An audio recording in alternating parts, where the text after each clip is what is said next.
안녕하세요. 법을 좋아하는 인간 법조인 나돌론입니다. 오늘은 나홀로 한다 시리즈 제4탄 청구 원인에 대해서 좀 알아보도록 하겠습니다. 우리가 여태까지 알아본 거는 청구 원인, 청구 취지, 청구 취지랑 이제 신청 취지를 어떻게 정할 것인가에 대해서 간단히 좀 최대한 간단히 알아봤지만 조금 길어지죠, 계속. 어쨌든 청구 원인이라는 거는 이제 우리가 돈을 받아야 되는데 그러면은 뭐 근거가 있어야 될 거 아니에요. 판사도 뭐 대나마나 이렇게 돈을 주진 않잖아요. 근데 청구 원인이라는 거는 솔직히 쉽게 얘기하면은 뭐 자초지종을 이제 판사한테 얘기를 하는데 그렇다고 해서 막 그냥 일반인들끼리 이렇게 얘기하듯이 막 적긴 좀 그렇잖아요. 근데 실제로는 우리나라에서는 이제 생각보다 당사자 소송 비율이 굉장히 크거든요. 그러니까 뭐 변호사도 많지만 실제로 이제 가보시면 소액 재판도 많고요. 그리고 그 당사자들이 직접 그냥 계속 소송을 수행하는 경우도 굉장히 많아요.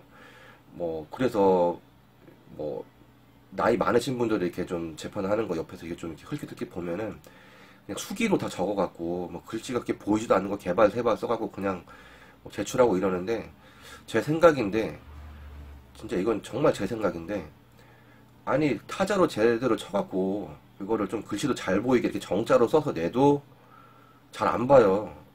그냥 막 소장 아마 한 장 보는데 판사 뭐 한 2, 3분도 안 걸릴걸요, 그냥.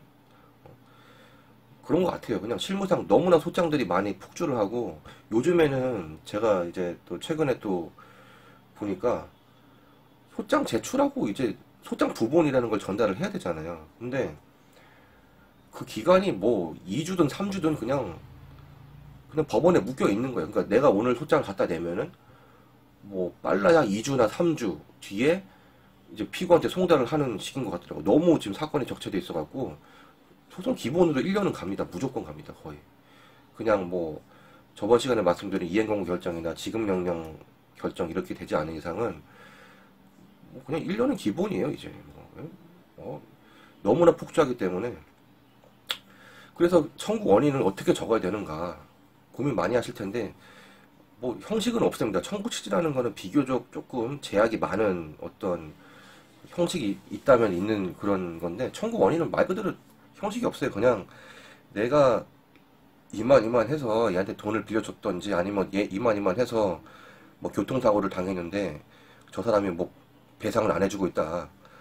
그런 것들을 이제 논리적으로 적어야 되는데 그래서 이제 좀 사실 천편일률적으로 뭔가를 정의하기는 힘들지만 보통은 키워드가 있어요. 핵심 키워드는 청구 원인 작성법 키워드 첫째 간결하게 작성을 해야 돼요. 간결하게.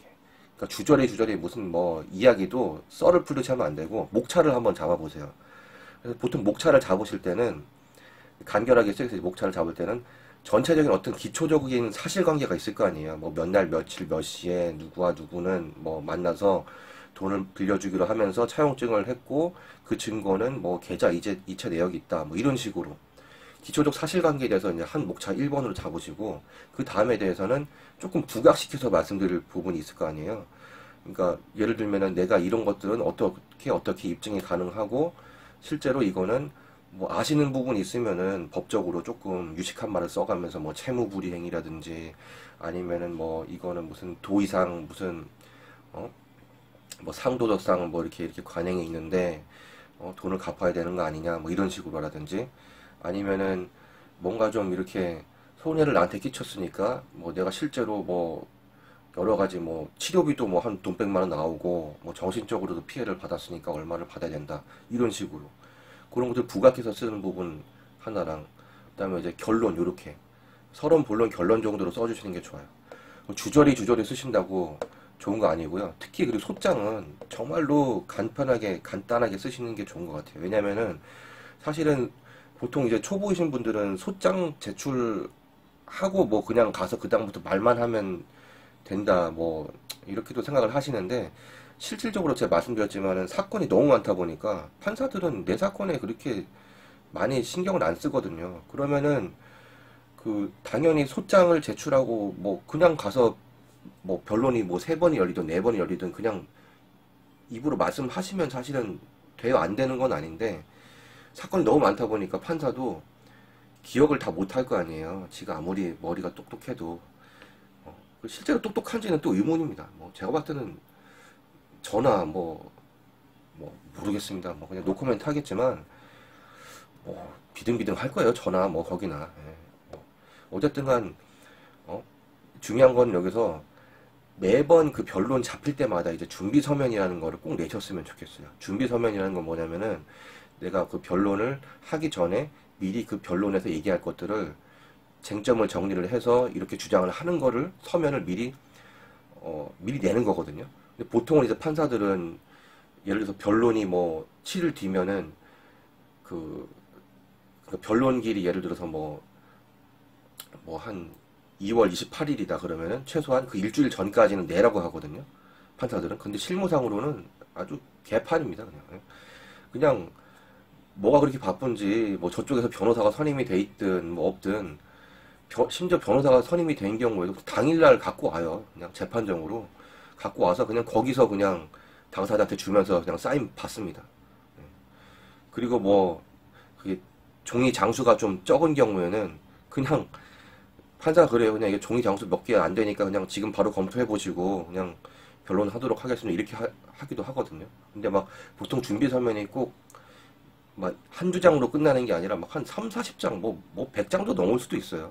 그런 거를 그냥 당일에 갖다가, 반대편 당사자한테 주면서 그거를 검토하고, 뭐, 아니죠. 그래서 보통은 좀 준비 서면이 양이 많으면은, 그냥, 그거는 다음에 또 한번 속행이라는 건 뭐냐면은, 그 다음 변론 기일에 이제 진술하는 걸로 하자고 하고, 이제 그거는 변론에서 빼기도 하고 이러는데, 소송 지연 테크닉이기도 하죠, 사실은.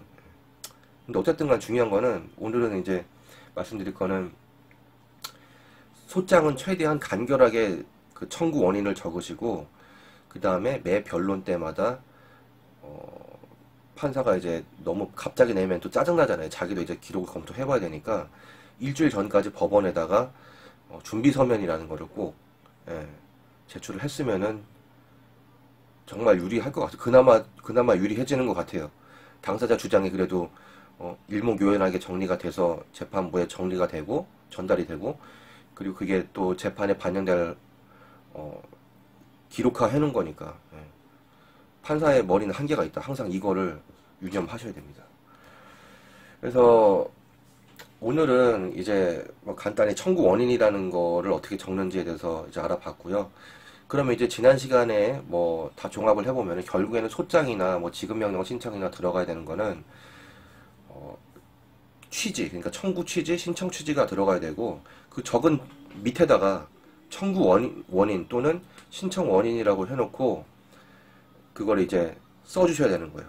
그래서 소장에는 청구 취지와 청구 원인이 들어가게 되는 거고 지급명령 신청에는 신청 취지랑 신청 원인이 들어가게 됩니다. 이렇게 해서 다 작성하시고 맨 마지막에 이제 그 본인 이름, 원고, 뭐 채권자 이렇게 적으시고 도장 찍거나 뭐 사인 하셔갖고 뭐 피고가 한 명인 경우에는 이제 복사 한 번 하셔갖고 제출하시면 이제 진행이 되는 겁니다. 오늘은 청구 원인에 대해서 좀 이렇게 좀 넓은 테두리에서 한번 봤고요. 좀 실무상 좀 많이 되는 것들 몇 가지, 한 두어 가지에 대해서는 조금 더 자세하게 좀 청구 원인을 어떻게 적을지를 좀 가이드를 좀 해드리려고 합니다. 네. 다음 시간에 찾아뵙겠습니다. 감사합니다.